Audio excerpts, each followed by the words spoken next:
Bonjour à tous, bienvenue dans ce nouvel épisode de la Champagne Academy. Aujourd'hui, on va parler du dosage, on va voir ensemble ce que c'est, ce que ça implique et ce que ça apporte au champagne. Mais avant qu'on débute ce tuto, pensez à vous abonner à la chaîne. Vous allez retrouver tous les mardis des nouvelles vidéos sur le champagne, sur comment le déguster, comment l'apprécier, des visites de vignerons, de domaines et puis des rencontres avec des mofs. Donc n'hésitez pas à vous abonner et maintenant on démarre le tuto sur le dosage.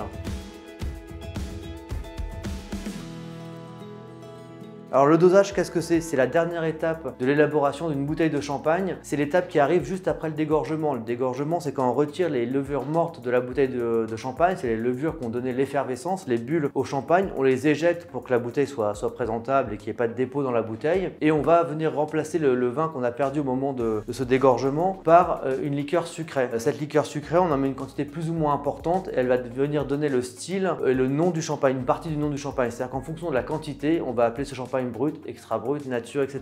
Donc on va voir ensemble à quoi ça correspond. Déjà ces appellations qu'on connaît tous, là c'est un brut par exemple, un extra brut, sur l'étiquette c'est souvent indiqué.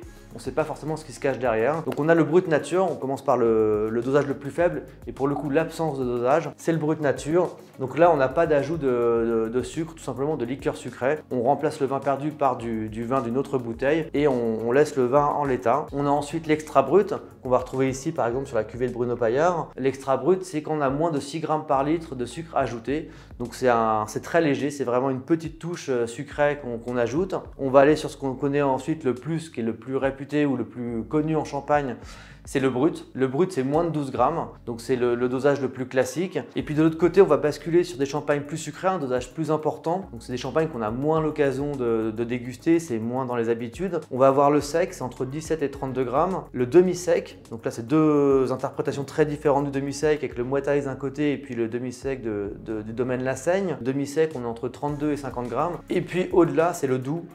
Plus de 50 grammes, pour le coup c'est encore moins courant, c'est vraiment un champagne particulier. Voilà, donc là on a à peu près toute la palette des dosages qui existent en champagne avec des styles et des choses différentes. Donc on va voir un petit peu ce que ça apporte, pourquoi on dose le champagne et puis ce que ça apporte encore une fois sur le goût et sur le style. Donc à quoi ça sert le dosage? Le dosage, au-delà de remplacer le vin qu'on a perdu au dégorgement, ça sert aussi à donner un style et à apporter une touche sucrée. Le style, c'est la liqueur qu'on ajoute, elle peut être neutre, ce qui est le cas la plupart du temps, et à ce moment-là on ne parle pas de style mais simplement d'apport de sucrosité, ou alors certaines maisons font le choix de faire leur propre liqueur de dégorgement, parfois vieillie en fût de chêne avec des vieux vins, etc. Des recettes un petit peu secrètes, un peu mystérieuses sur lesquelles on communique un petit peu pour ajouter une part de rêve et qui vont donner cette touche et le style maison. Donc c'est le premier intérêt. Et puis le second intérêt, c'est l'intérêt du sucre en tant que tel. Le sucre, c'est un exhausteur de goût d'une part. Et puis le champagne, c'est un vin qui est assez acide, assez vif. Le dosage va venir arrondir un peu cette acidité, va venir un peu corriger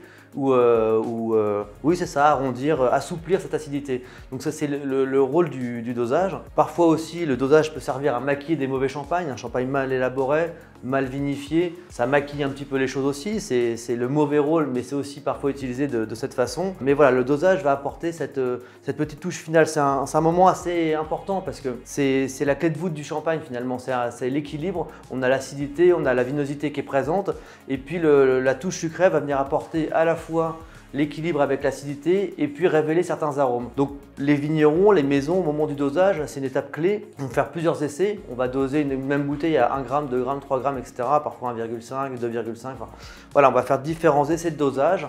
On va laisser la liqueur s'intégrer, il se passe quelques mois avant que le dosage soit bien intégré au vin. Puis on va goûter et on va décider à ce moment-là quel dosage on retient. C'est vraiment un moment important et c'est pas une règle fixe. Un dosage dépend du moment de la vie du vin, de chaque vendange, voire encore une fois, du moment de dégorgement. C'est-à-dire qu'un vin qui est dégorgé au début d'année et 6 mois plus tard peut avoir un dégorgement différent puisque le vin a évolué et l'équilibre n'est plus exactement le même. Donc au fil des décennies, au fil des siècles, le dosage a fortement diminué. En Champagne, ce qui était classique, le dosage doux, très sucré, le champagne qu'on buvait au goûter, ça a complètement disparu ou quasiment. Et aujourd'hui, on est sur des dosages beaucoup plus faibles pour plusieurs raisons, pour 3 raisons. La première, c'est que les goûts des consommateurs ont changé. Aujourd'hui, on est plutôt sur des choses assez peu sucrées, on va vers des choses très faiblement marquées en sucre. La seconde, c'est que les vinifications sont mieux maîtrisées. Comme je vous disais tout à l'heure, parfois on utilisait le dosage pour venir masquer, maquiller un petit peu des champagnes pas forcément parfaitement réalisés.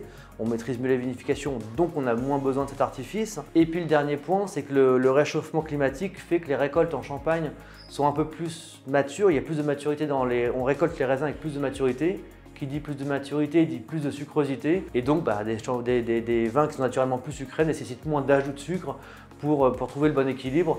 Donc naturellement on baisse le dosage. Comme je vous disais, aujourd'hui l'extra brut c'est presque la norme, alors qu'il y a encore quelques années le brut était cette norme. Donc voilà, on va vers un dosage de moins en moins important en champagne. Alors ensuite, c'est pas pour autant que c'est pas inintéressant d'avoir des dosages importants. On peut trouver des moments de consommation et des moments de dégustation un peu pour chaque dosage. Je passe rapidement sur le brut et sur l'extra brut puisque ce sont les champagnes un peu les plus classiques, c'est-à-dire qu'on va pouvoir les déguster à la fois à l'apéro et sur table. Ça dépend vraiment du vin en tant que tel, de la façon dont il est vinifié, du style et de la philosophie de la maison, mais il y a moins de moments recommandés. Par contre, le brut nature, typiquement comme là le drapier brut nature, ça va être des vins qu'on va pouvoir apprécier plus facilement sur des fruits de mer, sur des choses un petit peu, sur des huîtres, sur des Saint-Jacques, sur des poissons, sur des choses un peu assez fines parce que c'est un champagne qui est assez élégant, donc il faut avoir quelque chose en face qui soit pas trop fort et qui vienne pas écraser le champagne, donc des mets un peu nobles. Et puis donc on va retrouver les champagnes plus dosés qui eux vont pas se déguster à l'apéro, c'est pas le moment privilégié, mais plutôt à table sur